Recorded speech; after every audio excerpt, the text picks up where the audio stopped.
Haley Koch, this is a very interesting one. Well, who the heck is Haley Koch? Well, you don't know Haley Koch, but you might know Thomas Tancredo, who attempted to give a speech against illegal immigration at the University of North Carolina a couple of years back. And Haley Koch was one of a group of people that basically broke down the windows, broke down the doors, went in there and shut down the speech. Now, what's beautiful, and understand the hypocrisy here, again, the cowardice, they're going to hide behind the crusade. They immediately all claimed that their freedom of speech was being violated because they couldn't break down the doors and protest. Meanwhile, they shut down another form of speech. Regardless, you say, well, what kind of person is so arrogant and cocky that they think that they're going to go and tell other people what they can and cannot say, pushing violence to the point of getting arrested? Well, you find out that Haley Koch is the daughter of Chris and Susan Koch, who are actually quite successful filmmakers. They got a Peabody Award and some other award that I'm not familiar with because I'm not in film.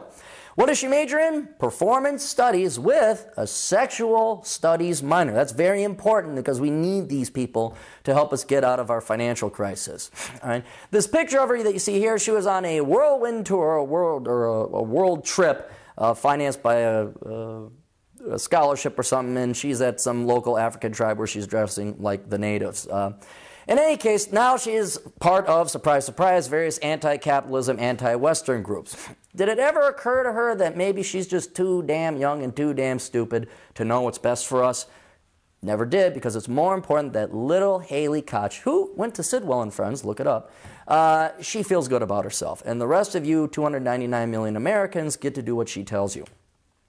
Pol Pot. You want to see what the risks of crusaderism are? Here it is. Pol Pot, born into a moderately wealthy family, you can look up his background, went to France to study college instead, learned communism, and then we returned, more or less killed 2 million people in Cambodia. That's the very, very quick history of Pol Pot. Right?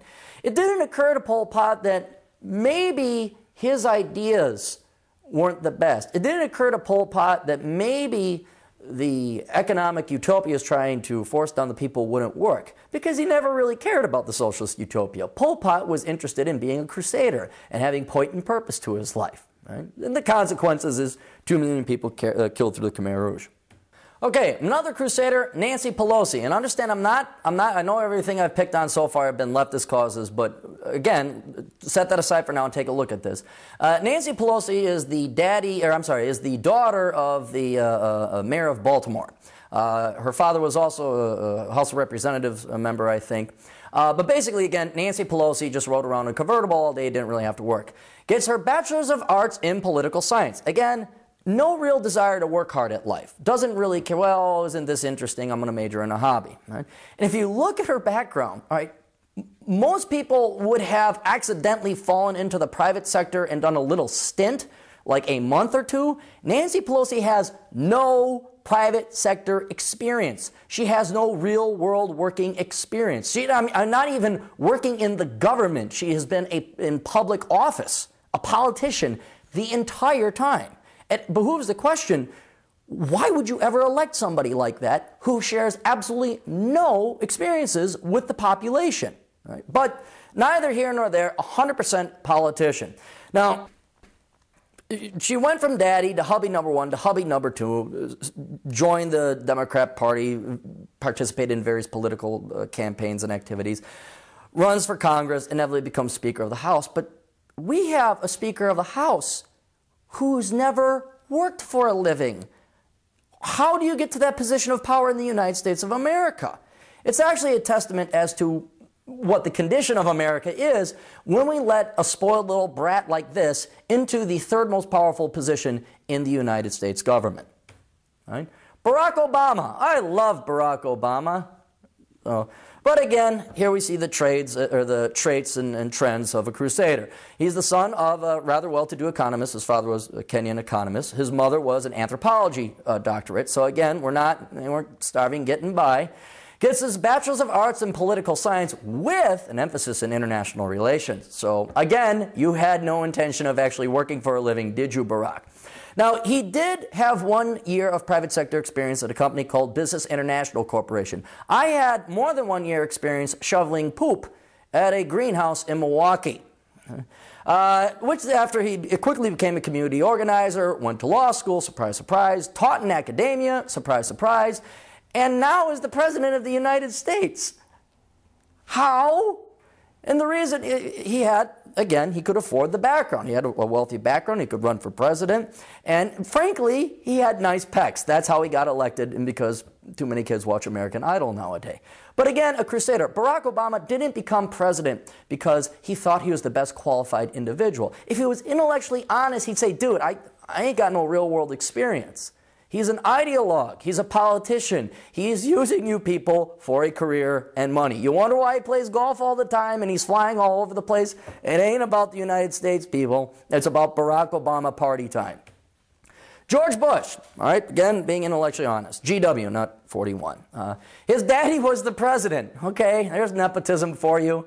And does George Bush go into the private sector? Not really. George Bush did go into the military. He's the only president to have his MBA. So you hope that would, you'd hope. Okay, MBA, maybe there's hope we'll get some real world experience. And for about 5 years, he runs an oil company in the Texas Rangers. I want to know how, with a 5-year private sector resume, you end up running oil companies and running baseball teams. How do you, don't you work, there's no mailroom anymore? You don't work up to staff accountant and then senior accountant and then maybe the CFO? He just, boom. Well, of course, if you look, he gets the financing through mommy and daddy. So he does a 5-year stint, and what does he do? He runs for politics, of course, because he's so wise and infinite in wisdom that he should really be president of the United States. GW is no more than a Republican version of Mark Dayton. Both trust fund babies, both no real world experience, and you people wonder why you get the government you deserve. Now, in general, it's not that hard to find your crusaders. Again, just follow some of the key tenets. Upper middle income or rich, majoring in a worthless subject. They champion some crusader cause, no real world experience, and a disproportionate number of them end up invariably going into politics. They're either telling you what to do through some kind of nonprofit group or some kind of political group, or they actually go into government itself. All right, part 4, consequences of crusaderism. All right. First, we have some economic consequences. Understand that as wealth goes up in the nation, although that trend is changing, people can afford to go and major in hobbies instead of actual careers. And so I apologize for the shortness of this chart. It's the only data that the OECD has. It only goes back to 1998. But if you extrapolate this trend line, and especially consider the 1950s, you see more and more people going into the fluffy arts rather than going into careers that actually produce something in the world, like engineering, the sciences, accounting, and stuff like that. Right? This will result in a decrease in economic production. And not will result in a decrease in economic production, it already has resulted in a decrease in economic production. When you major in political science and your job description is to raise awareness or to empower youth, that doesn't contribute to GDP, people. Again, you're not producing squat. You're not helping or advancing society. You're taking money either through taxation or through charitable donations and doing nothing with it except spending it on yourself.